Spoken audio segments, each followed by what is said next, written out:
jadi pemimpin, yang itulah akan menjadi satu kegusaran kepada Rasulullah dengan beberapa sahabat yang lain. Sebab bila orang bukan Islam jadi pemimpin ni, dia akan cari cara macam mana nak menyekat juga orang Islam dia terus berkembang. Kisah tu dah ada satu ketika dulu. Bukan kita marah pada orang Islam, orang bukan Islam jadi pemimpin, tapi kisah tu menjadi teladan kita pada hari ini. Bila kita mengangkat orang bukan Islam menjadi pemimpin, sebahagian besar niat dia akan menyekat kita daripada terus bergerak bebas untuk dakwah dan sebagainya. Ini sudah berlaku ribuan tahun dahulu, tuan-tuan dan puan. Sebab itulah sampai ada satu kisah sampai nak hantar orang pergi bunuh Rasulullah dan sebagainya. Sehinggalah Rasulullah berhijrah daripada kota Mekah ke kota Madinah. Ini kisah-kisah ini teladan pada kita hari ini. Jika kita silap mengangkat pemimpin, meletakkan mereka jadi kerajaan, ini kecakapan sensitif pula, kat marah kan, no? Tapi dia yang berlaku pada hari ini, tuan. Ini hakikat yang berlaku pada hari ini. Bila parti yang menjadi kerajaan, parti yang bukan kuat, parti yang tak dominan, dia jumlah kursi sikit, terpaksa bergantung pada parti bukan Melayu yang lebih kuat untuk membentuk sebuah kerajaan.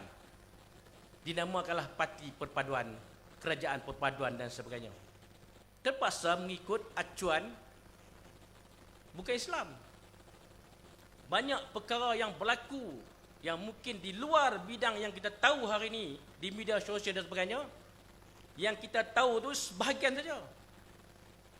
Saya tak nak sentuh semua, tuan-tuan. Saya nak bercakap tentang The Greater Kedah 2035, plan strategik Kedah untuk mencapai 2035.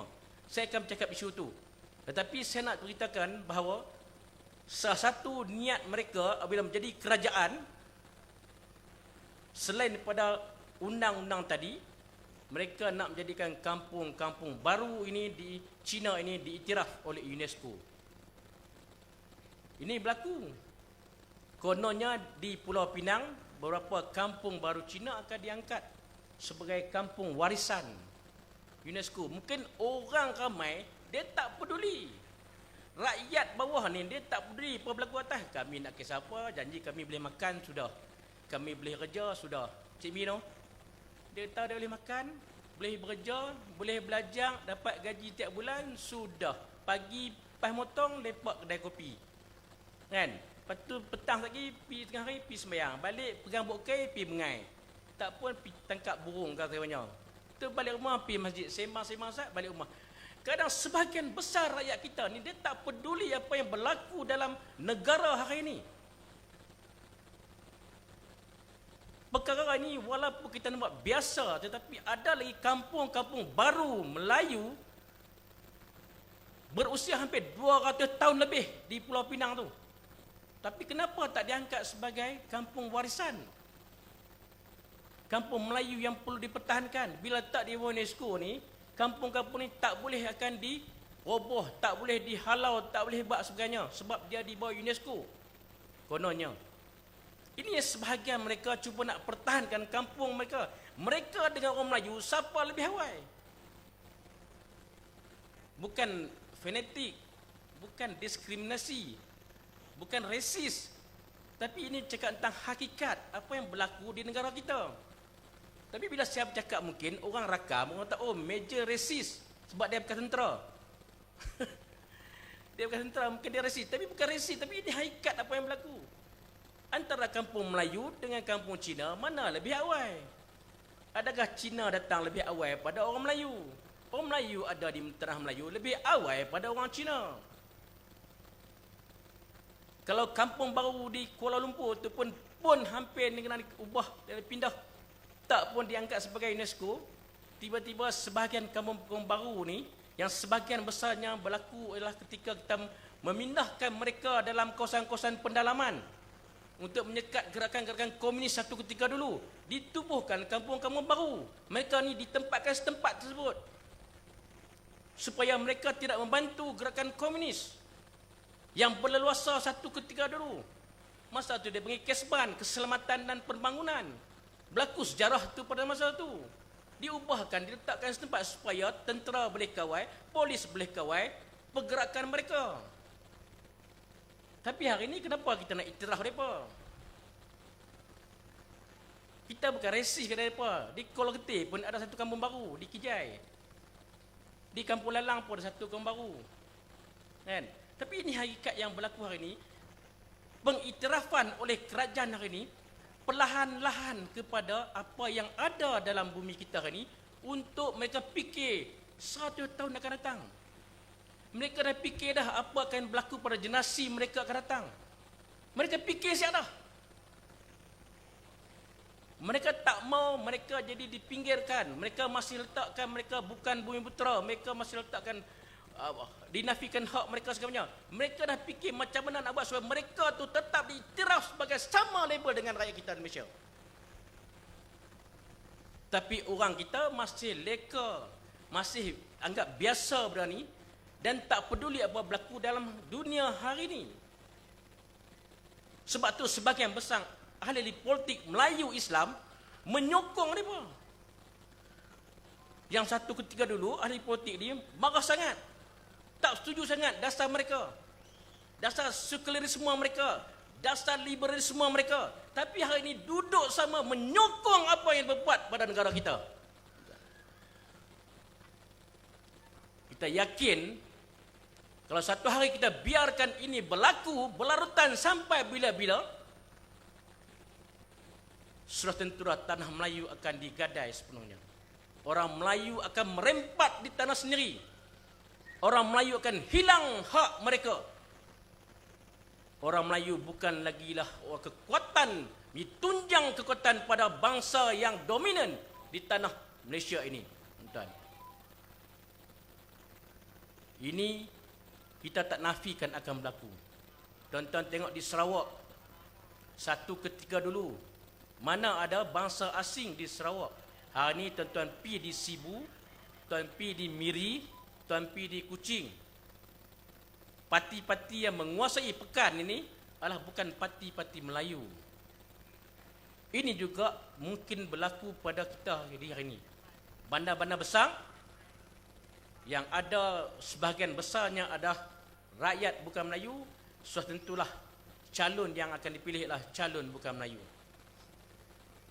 Itu belum kira persempadanan semula akan berlaku lagi, tuan-tuan. Kalau nak cerita tu lagi panjang. Jadi kita harap PAS adalah sebuah gerakan Islam yang berada dalam Perikatan Nasional. Kita telah fikirkan benda ni, kita telah nak menjaga, sebab lo kita ada tarbiyah kepada generasi-generasi pelapis untuk masa depan. Sebab itulah PAS ada sekolah-sekolah di peringkat tasdi sampailah universiti. Sebab kita nak fikirkan bahawa bina insan inilah penting. Mereka lah yang akan membina kepada foundation sebuah bangunan. Kalau bina insan kita tak ambil kira, tak ambil fikir, tak peduli tentang bina insan, datanglah apa saja kemajuan sekalipun, dan tentulah moral akhlak bagi bangsa itu akan jatuh.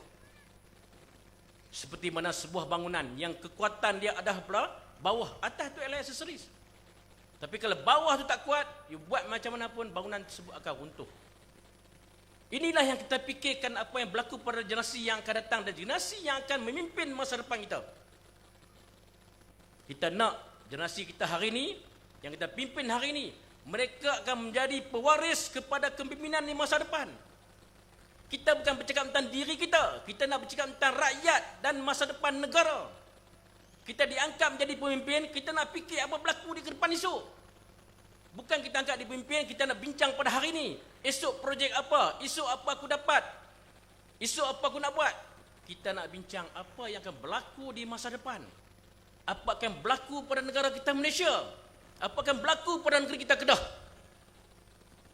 Sebab tu bila orang lantik kita jadi pemimpin di Kedah ni, kita merancang dengan pelan strategik 2035 ini adalah satu untuk memimpin. Siapa pun jadi pemimpin selepas ni, dia ada satu guideline, satu panduan, garis panduan, sebab inilah rupa bentuk yang kita nak bawa menuju kepada 2035. bukan lagi negeri yang mengemis kepada pusat. Apabila kita kerajaan berbeza, pusat menyekat sebahagian besar peruntukan, kita terpaksa naikkan tagline kita The Greater Kedah. Sebab kita nak bawa negara kita ni, negeri kita ni, yang ada pelbagai sumber yang ada dalam negeri kita ni, kita boleh membina acuan kehidupan, acuan pengurusan, acuan pentadbiran kita sendiri tanpa mengemis kepada orang lain. Tuan-tuan dan puan-puan yang dirahmati Allah sekalian. Sebab tu kalau kita tengok ni Kedah ni tuan-tuan, dalam Pelan Strategik 2035, kita adalah yang terbaik daripada beberapa negeri yang lain.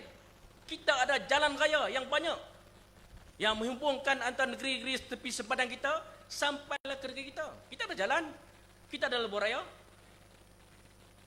kita ada laluan kereta api, kita ada lapangan terbang, kita ada pelabuhan, kita ada pintu masuk sempadan daripada Thailand, iaitu daripada Bukit Kayu Hitam dan juga Durian Burung. Tuan-tuan, ini semua adalah satu aset yang perlu bagaimana kita olah untuk menjadikan negeri kita The Greater Kedah. Sebab bila nak buat satu benda, kena fikir apa benda yang kita ada. Setengah orang tak fikir apa benda yang kita ada.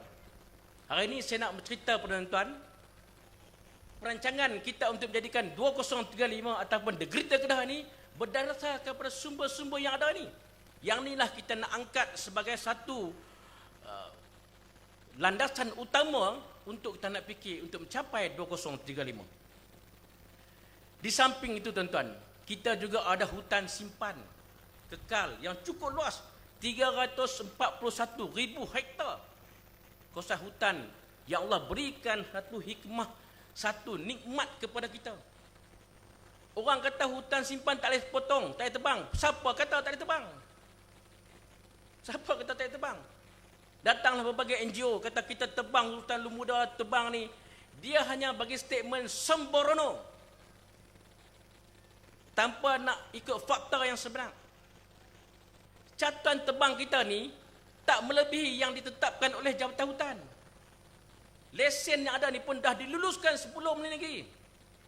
Sampai 14 tahun lagi pun tak habis lagi. Lesen tu ada lagi. Bukan kita lulus sekarang. Tu pun kita tebang. Bukan kawasan hutan simpan sungai Ulu Muda tadi tu. Yang memberi sumber air untuk Ulu Muda. Sumber air pula. Bahasa baku lah no. Sebab di MC tadi guna bahasa baku. Saya bahasa dia saya macam tu boleh tuan-tuan no? Tidak baca guna bahasa baku tuan-tuan mengantuk. Boleh cik Mi no tu. Kita tak tebang pun kawasan yang menjadi untuk tadahan air Ulu Muda tadi. Kita tebang kawasan lain. Allah beri kita pokok balak, suruh kita gunakan, suruh kita fikir balak ni boleh jadi satu industri kepada Kedah. Ada orang tak kita tebang. Sebab tak kita tebang sebab apa? Untuk rosak alam sekitar. Ada teknik-teknik dia untuk tebang supaya tak rosak alam sekitar. Hang kalau pergi tebang, tolak sampai reban habis pokok lain, pokok yang tebang tu pokok yang ada had dia. Ada ukuran lilit dia. Ada tua dia atas boleh tebang tu. Bukan semua pokok boleh tebang. Had kecil tak boleh tebang. Ada ukuran yang ditanda oleh Jabatan Hutan. Jabatan Hutan ni kepakaran dia bidang tu. Dia pergi ke mana kita tebang ya. Asalkan tebangan tahunan tu yang ditetapkan oleh Jabatan Hutan tu tak melebihi. Tak lebih pun kita betul hari ni.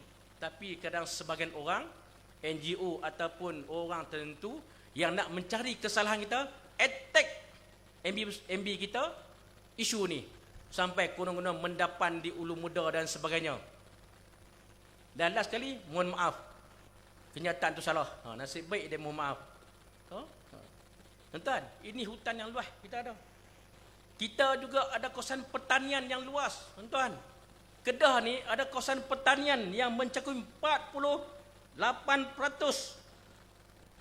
untuk memberi makanan kepada rakyat negara kita. Ni kawasan makanan ni. Kita beri kawasan beras makanan asasi ni. Kedah ni menyediakan hampir 48% makanan untuk negara. kita ni berkorban cukup banyak orang Kedah ni nak bagi rakyat negara kita makan. Untuk keterjaminan makanan. Tapi kadang-kadang main isu beras, orang Kedah ni pun tak ada beras. Mereka kata kita seludup, kita simpan. Beras ni kita tak kontrol. Bukan negeri yang kawal beras. Pusat dan kawal beras. Harga dan sebagainya. Kita hanya sediakan bendang ya. Kita hanya sediakan kawasan untuk mereka bercucuk tanam, buat pertanian. Kita sediakan mada untuk sediakan saluran air dan sebagainya. Kita bagi perkhidmatan tu. Sampai orang buat statement, konon-kononnya kita seludup, kita simpan beras. Beras tak ada dalam pasaran. Takkan nak seludup satu gudang saja. Yang hampir beras tak ada ni satu negara. Satu gudang ni ada berapa banyak saya beras. Sampai teratur orang nak buat tuduhan kepada kita. Tuan-tuan dan puan-puan, kita juga ada produk pelancongan. Produk pelancongan negara kita, negeri kita ni, kita ada pelancongan eko. Ni pelancongan eko. Baling ni adalah sebagai daerah pelancongan. Yang kita ada pulun-pulun buat hari ini sebab Baling ni daerah pelancongan eko. Ada air terjun dia, ada sungai dia, ada gunung dia, ada gua dia, ada apa ni, awan nano, awan nano. Macam mana atau aku tengah tengok awan nano kan. Ini pelancongan eko yang kita sedang angkat dia untuk menjadi satu produk utama di daerah Baling. Kita juga ada pelancongan warisan. Negeri Kedah ni kaya dengan pelancongan warisan. Seperti contoh di Sungai Batu. Kurun ke-13 lagi sudah ada kerajaan di Sungai Batu. Pelaburan besi yang mengeksport besi-besi kita ni, biji besi ni ke seluruh negara, seluruh dunia pada masa itu. Antaranya tanah Arab, China, India dan sebagainya. Besi-besi pada Sungai Batu. Kurun ke-13 lagi. Dah ada produk biji besi. Dah ada dah industri lebur besi masa tu. Kurun ke-13. Lebih awal daripada zaman kerajaan Melaka ditawan oleh Alfonso. Melaka jatuh 1511. Betul Cik Mi? Cik Mi tahu ni sejarah ni. Tahu tak? Sudah ada kerajaan Kedah tua pada kurun ke-13, tuan-tuan. Inilah projek perang warisan yang ada di sebahagian kita. Termasuklah di Lembah Bujang, kan? Kita juga ada di Baling, ada juga warisan. Benda menjadi kenangan kita waktu konflik di antara kita tentera dengan komunis. Kita ada bilik persidangan komunis di sekolah Putra Tengku Putra. Itu adalah sebahagian warisan yang kita pertahankan. Ada bangunan-bangunan lama yang dibina satu ketika dulu. Kerajaan dulu kita anggap itulah sebagai warisan. Inilah produk-produk pelancongan kita. Kita juga ada pelancongan agro. Produk-produk yang menjadi pertanian, menjadi satu pelancongan. Seperti ternakan udang galah di Ulu Legung tu. Udang galah. Ini projek agro. Kita ada ternakan lembu, kambing dan sebagainya. Apa saja produk-produk pertanian menjadi sumber pelancongan agro. Hari ini orang buat pertanian jadi menjadi industri pelancongan. Tanam pokok anggur banyak sikit. Bila musim buah, viral. Siapa nak rasa anggur Baling, mai. Pakat mai berduyun-duyun. Dia tengok buka anggur Baling pun. Anggur beli kat Sungai Petani. Mana tahu Cik Mi? Dia tak apa tu. Kita pun pakatlah ambil gambar viral. Pelancongan agro. Kita ada pelancongan gastronomi. Gastronomi ni makanan. Saya tak baca tepat di Baling ni pun ada produk makanan yang menjadi satu tarikan utama negeri Kedah. Contohnya adalah gulai riah pisang. Orang sebut Baling saja memang nak makan gulai riah pisang. Mai musim kenduri pokok pisang pun habis. Sebab itulah gajah masuk dalam kampung lah ni. Pokok pisang dia pakat tebang habis, gajah nak cari makanan tak ada. Ya. Ini riah pisang. Masuklah daging rebus, daging kerabu, daging mentah. Pun ada orang buat hari ni produk makanan. Ikan pekasam, apa kuih apa? Kuih karah. Empuan pandai karah semua. Okey, itu adalah sebahagian pelancongan. Saya cerita tuan ni sebab saya nak bercakap tentang Kedah 2035, The Greater Kedah. Sebab tu cerita tentang apa ada pada dalam negeri Kedah. Sagi Datuk PJ kita dia akan cerita tentang apa isu semasa. No? Tak boleh saya pun masuk isu semasa. Sagi Datuk PJ nak potong tak ada point lah. Saya masuk bab Kedah. Bab saya Esko, saya cerita bab apa yang ada di Kedah. Sebenarnya kita Kedah ada lagi. Produk istimewa di Kedah ni kita ada lokasi-lokasi strategik yang menjadi pakej utama tarikan pelaburan di negeri Kedah. Tuan-tuan, tahun lepas kita mendapat angka yang ketiga tinggi pelaburan di Kedah. Di negara kita, Malaysia. Pelaburan kita tinggi. Orang masuk. Kalau tuan-tuan pergi ke high-tech hari ni, lalu high-tech tu, tuan-tuan nampak kilang-kilang baru sedang rancak dibina. Ini adalah pelaburan-pelaburan yang masuk. Berbanding dahulu yang agak slow, agak perlahan. Hari ini kita mempermudahkan urusan-urusan kepada pelaburan-pelaburan masuk. Kita ada kawasan yang strategik di Bukit Kayu Hitam. Contohnya Special Border Economic Zone. Kawasan tu kita gesekkan dengan kota perdana. Kita ada Kedah Science and Technology Park. Kita ada Bukit Kayu Hitam Industrial Park. Ini semua terletak di Bukit Kayu Hitam. Industri ini bukan terletak di high-tech saja. Kita banyak tempat. Di antaranya adalah di Bukit Kayu Hitam. Kita ada KRC di Perantarap, Kedah Rubber City. Yang cukup luas kawasan dia. Kita juga ada perindustrian petrokimia dan juga bijih besi di Gurun. Anda tahu di Gurun ni ada produk bijih besi. Kawasan tu cukup banyak dengan bijih besi. Baru ni saya pergi melawat satu kuari yang telah mengusahakan bijih besi ni di Gurun. Dia boleh mendapat pendapatan cecah RM100,000 dalam masa tak sampai sebulan. Bijih besi yang banyak. Di tempat lain tak ada. Di Kedah ada produk ni. Kita ada KSP yang dekat Sidam ni yang akan dibangunkan dengan lapangan terbang. KSP. Sekarang ni kita ada SLAM, Sidam Logistik Aerospace. Kita ada bandar penerbangan yang sedang rancak dibina. Hanya nak buat airport saja untuk kargo. Tapi bandar penerbangan tu sedang rancak dibina. Okay. Kita ada high-tech park. Kulim high-tech, tuan-tuan bersedia maklum. Industri-industri tinggi, semikonduktor, elektronik, semua rancak dibina di high-tech park. Tuan-tuan, kita juga ada cabaran untuk menghadapi menuju 2035 ini. Kita juga menghadapi beberapa cabaran.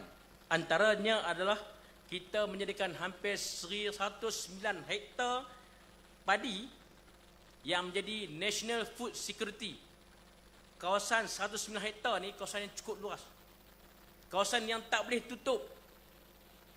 Tak boleh dibiarkan. Mesti dibangunkan dengan industri padi sebagai food security. Keselamatan makanan. Sebab tu bila kita tak boleh nak buat apa, takkan kita nak tumpu pada padi saja. Sebab itulah kerajaan mengubah cara sumber masuk kerajaan kepada industri. Sebab itulah pelaburan-pelaburan ni banyak masuk ke Kedah hari ini. Kita juga ada air terawat yang tidak NRW, air terawat yang membazir, yang tidak menjadi hasil daripada kerajaan, hampir 46%. Kita juga ada bencana alam. Kalau tuan-tuan di Baling ni, setiap tahun ni mesti kurang-kurang 3 atau 4 kali akan berlaku bencana alam. Tak hujan, ribut, panas kemarau yang melampau, dan kadang-kadang berlaku banjir, pelai monsun dan sebagainya. Setahun paling kurang 3-4 kali. No? Kalau kawasan Ibui, kawasan rumah Cik Mi itu, tiap tahun kena. Suruh belilah barang-barang peratak bawah. Boleh batal siap. Jangan duk fikirlah nak beli peti ais baru ke Cik Mi. Pakai peti ais lama tak apa. No? Dia tiap tahun mesti kena punya. Kalau rumah tepi sungai lah kan. Rumah tepi sungai. Dia memang kerap kena. Dan juga pembangunan yang tidak seimbang di antara pantai barat dan juga pantai timur. Hari ini banyak pembangunan pergi kepada sebelah pantai barat. Maksud dia sebelah Pegalang Kundung, Kuala Kedah, pergi belah Sungai Petani. Kita sebelah Bali, Sik, Padang Terap, tertinggal daripada arus pembangunan. Inilah cabaran-cabaran yang terpaksa kerajaan nak ubah cara untuk kita nak bagi keselesaan semua rakyat mendapat manfaat pada ini. Tuan-tuan, di samping kita menuju pada 2035, The Greater Kedah, Kedah meletakkan satu moto untuk kita bawa moto ini bersama, iaitu yang pertama, Kedah Berdaya Huni. Kedah Berdaya Huni, kalau tuan-tuan pergi ke mana-mana, berkawan dengan orang di Kuala Lumpur dan sebagainya, mereka cukup suka dengan moto ni. Sebab kadang orang nak main ke satu-satu negeri bukan kerana pembangunan negeri tersebut, tapi kerana selesanya duduk di negeri tersebut. Kalau tuan-tuan tak percaya, tuan-tuan pergi belah Sedim hari ini, kawasan ada air terjun, kawasan durian yang banyak. Orang Pening banyak dah keluar daripada Pulau Pinang, duit yang banyak beli tanah di sebelah Sedim, buat rumah situ. Sebab dia tahu di Pulau Pinang kalau ada duit 500,000 pun bukan boleh buat banglo lagi pun, rumah biasa saja. Duduk dengan orang ramai, tempat yang sesak, tempat yang sempit, tempat yang crowded ni, dengan macam-macam keselamatan dan sebagainya, mereka nak pencin, nak cari tempat selesa, mereka datang sebelah Sedim. Cari tanah sini yang sesuai untuk mereka bina satu kehidupan. Itulah namakan Kedah Berdaya Huni. Kedah sejahtera, nikmat untuk semua. Ini juga moto yang kita bawa untuk Kedah sejahtera, nikmat untuk semua. Kita buat pentadbiran ni untuk semua rakyat mendapat manfaat kepada apa yang kita buat. Bukan kita khususkan pada parti, satu-satu parti saja.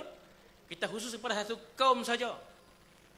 Dulu Cina dan India agak takut bila PAS nak memegang pentadbiran bagi Kedah. Agak takut, agak risau. Sebab takut rumah ibadat mereka akan dirobohkan, mereka akan dienaktirikan dan sebagainya. Tapi dah berapa tahun kita perintah ni dalam Perikatan Nasional, tak ada lagi kita nak roboh. Tak ada lagi mereka diskriminasi. Malah daripada nak sambut perayaan pun, kita buat sambut perayaan yang sama. Kita bagi sumbangan yang sama kepada mereka. Mana inilah tunjukkan bahawa kita bila jadi pemimpin, kita tak meletakkan diskriminasi pada mana satu kaum atau puak ataupun orang yang ada dalam pentadbiran kita. Tuan, lancar demo pula. Potong steam aku tengah cakap ni. Okey tuan-tuan, dan menapas tak noh. Dengan ini saya melancarkan derma untuk sumbangan kepada pengurusan baling sejahtera. Jadi tuan-tuan bawalah keluar apa-apa yang ada. No? Kalau tak ada duit RM2, bagilah duit RM10. Kalau tak ada RM10, bagilah RM50. Kalau tak ada juga, bagilah gelang. Gelang ke, rantai ke, cincin ke. Bagilah apa yang ada. Niat ikhlas. Sekurang-kurangnya yang boleh membantu kita untuk pengurusan yang lebih baik. No? Kita menyumbang ni dengan niat ikhlas, tak miskin tuan-tuan.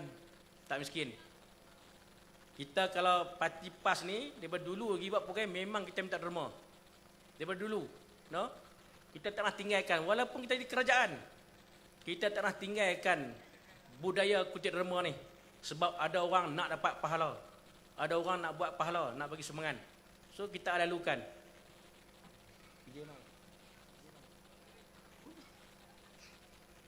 Jenuh nak habis.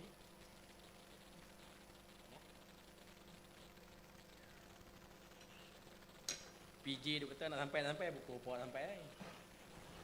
Tuan-tuan, kita teruskan dengan ceramah saya pada malam ni.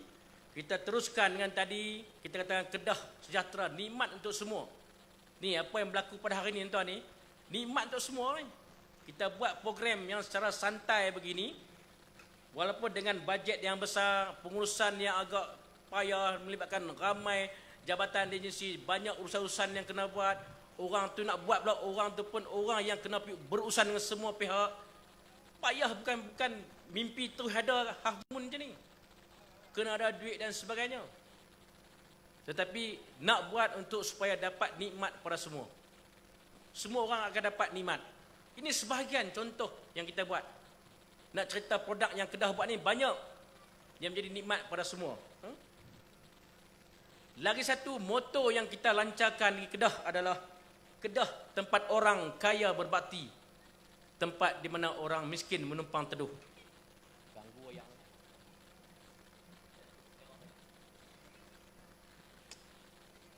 Tempat orang kaya berbakti, orang miskin menumpang teduh. Negeri lain tak ada tagline ni. Negeri lain tak ada moto ni. Mana kita nak cerita pada rakyat, bukan semua orang yang ada di Kedah orang miskin. Bukan semua orang miskin. Ramai lagi orang kaya yang berada dalam Kedah ni. Bila mereka duduk dengan Kedah ni, mereka sama-sama menyumbang kepada pembangunan Kedah. Mereka sama-sama membantu. Satu cara mereka keluarkan zakat. Ini juga membantu kepada pengurusan pentadbiran orang Islam itu sendiri. Sebab tu tuan-tuan, sepanjang pentadbiran kami dengan Yang Amat Berhormat Datuk Seri Menteri Besar ni, banyak individu-individu yang menyumbang secara sukarela. Keluarkan sumbangan-sumbangan untuk kita nak bantu pentadbiran dan pengurusan negeri. Banyak. Tak semesti duit itu datang daripada kerajaan, tapi individu-individu juga yang ada pendapatan yang lebih, mereka sanggup turun padang bantu kita. NGO-NGO yang di luar, setiap kali kita terima musibah, contoh kita terima dengan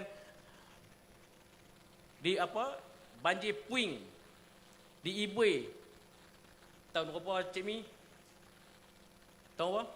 Lupa dah, saya di pengarah tu. Seluruh Malaysia datang bantu.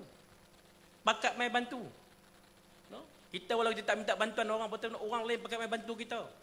Dengan duit, dengan tenaga, dengan bekalan barang mentah dan sebagainya. Mai bantu, berdua-dua mai bantu. Sebab tahu daripada orang Kedah ni orang yang baik. Sebab dia berlaku tempat lain, kita pun pergi tolong bantu mereka. Jadi bila kita terima musibah, mereka pula datang bantu kita tanpa kita keluar arahan dan sebagainya. Duit ni yang kiralah cukup banyak orang bagi bantu kita. Inilah berkat orang tu tadi, orang kaya berbakti tadi ni. No? Bila dia ada sumber lebih, dia sanggup bantu orang yang kurang berkemampuan untuk sama-sama dapat nikmat duduk dalam negeri Kedah. Sebab itulah tuan-tuan, semua inilah terkandung dalam The Greater Kedah. Kita nak bangunkan sebuah wawasan rakyat negeri Kedah ini yang membina bentuk pentadbiran dengan acuan kita sendiri. Acuan cara pentadbiran kita sendiri. Kita tak copyright mana-mana kerajaan negeri lain. Ambil model mana-mana kerajaan lain, mai letak di Kedah, kita kena ikut model ni. Tak. Kita buat acuan kita sendiri. Dengan pentadbiran yang kita ada, alhamdulillah hari ini, tuan-tuan, kita tak pernah meminjam duit daripada persekutuan. Duit pentadbiran belanja mengurus negeri, kita menggunakan duit pendapatan kita sendiri yang hampir 600 juta setahun, hasil yang kita dapat daripada hasil bumi kita sendiri, berbanding negeri lain yang kadang-kadang tak sampai pun 20 juta, 30 juta, tapi kita mendapat 600 juta setahun. Itu hasil pentadbiran kita. Dan kita tak meminjam pada kerajaan pusat untuk nak bayar gaji pegawai kerajaan dan sebagainya. Nak belanja mengurus jabatan dan agensi, kita tak pinjam kerajaan pusat. Kita menggunakan duit kita. Inilah hebatnya Kedah, tuan-tuan. Walaupun kita nampak sebegini, nampak biasa saja, tapi dengan kepandaian yang amat berhormat Datuk Seri Menteri Besar kita, dengan pegawai-pegawai kerajaan di pelbagai sektor yang menjadi sumber kepada pendapatan kerajaan negeri, tanah dan sebagainya, kita boleh mengolah satu sumber pendapatan yang baik untuk kerajaan negeri. Itu baru negeri Kedah, tuan-tuan. Bayangkanlah kalau kita mendapat pentadbiran di pusat dengan gaya kepimpinan yang kita ada hari ini, dengan corak kepimpinan kita pada hari ini. Selamat datang pada Yang Hormat Datuk PJ kita. Hilang idea lah. Boleh berhenti kot noh. Tuan, kalau kita boleh memimpin pusat, alangkah lagi baik dengan gaya dan corak kepimpinan yang kita bawa hari ini. Kita kena yakin, bila Allah berikan kita kekuatan menjadi pemimpin, kita mencari satu mekanisme, menjadi satu paradigma bagaimana kita nak mengolah kerajaan negeri ini. Kita dah nampak dah 60 tahun dulu berbagai corak pemimpin yang berlaku. Bagaimana kelemahan-kelemahan yang berlaku. Takkan kita nak ikut yang tu lagi. Kita nak mengolah benda yang baru. Supaya dengan moto dan tagline yang saya kata tadi, The Greater Kedah ni, kita mampu mencapai yang lebih baik untuk masa depan rakyat negeri Kedah kita. Dan tuan yakin dah kepada kepimpinan yang ada hari ini. Tuan kena yakin. Memang kadang-kadang mengambil satu masa yang agak panjang. Bukan hari ini ambil kerajaan, esok boleh buat. Tapi ada orang janji tu. Hari ini jadi kerajaan, esok punya turun 50%. Ada orang janji, kita tak janji yang tu. Kan? Kita tak janji. Saya tak kata apa-apa. Saya pun dengar dekat TikTok ada perkataan tu lah. Hari ini jadi kerajaan, esok minyak turun. Kalau ringgit jatuh, dia tak berhenti perintah. Macam-macam lah kita tahu kan. Tapi kita hari ini memang kita ambil masa. Tetapi sekurang-kurangnya dengan gaya pentadbiran kita ni, rakyat tidak terabai pun sekalipun.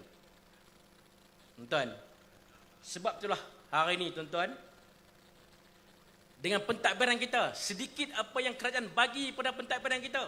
Setiap kali bajet, kita sediakan satu jumlah peruntukan untuk kebajikan.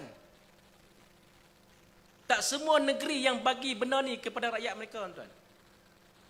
Kita yang dikatakan negeri termiskin, negeri yang tidak ada sumber pendapatan, tapi kita mampu laksanakan, mampu sediakan satu peruntukan kebajikan untuk rakyat. Ini yang hebat kita, tuan. Rakyat diutamakan. Bila Allah berikan kita kekuatan sebagai jadi satu pemimpin, kita nak fikir rakyat. Sebab rakyat inilah yang bekerja keras untuk angkat kita menjadi pemimpin. Kita bukan buat benda untuk kita sendiri. Sebab itulah dalam kerajaan Kedah, kita sediakan kafalah RM500. Demai masalah 3 minit tu, muka lima. Tuan-tuan, RM500. Ada seorang faham mati hari ni esok dapat duit. Bukan mati hari ni esok dapat duit. Dia ada proses juga nak tuntut dan sebagainya. Orang mati memang tak dapat duit. Tuan-tuan jangan marah, orang mati memang tak dapat duit. Yang dapat duit tu orang hidup. Orang hidup tu dapat duit. Kafalah RM500. Kita ada beras sejahtera. Tak pernah kerajaan lain bagi beras sejahtera. Kita boleh bagi beras sejahtera. Walaupun tuan-tuan kata aku tak dapat. Memanglah kita tak dapat. Kita bukan asnaf. Kita kalau kita bukan asnaf tak dapat. Tapi kalau kita asnaf, insya-Allah kalau pergi ke pusat iman dapat beras tu. Ataupun ada package yang dibuat secara bulanan dan sebagainya.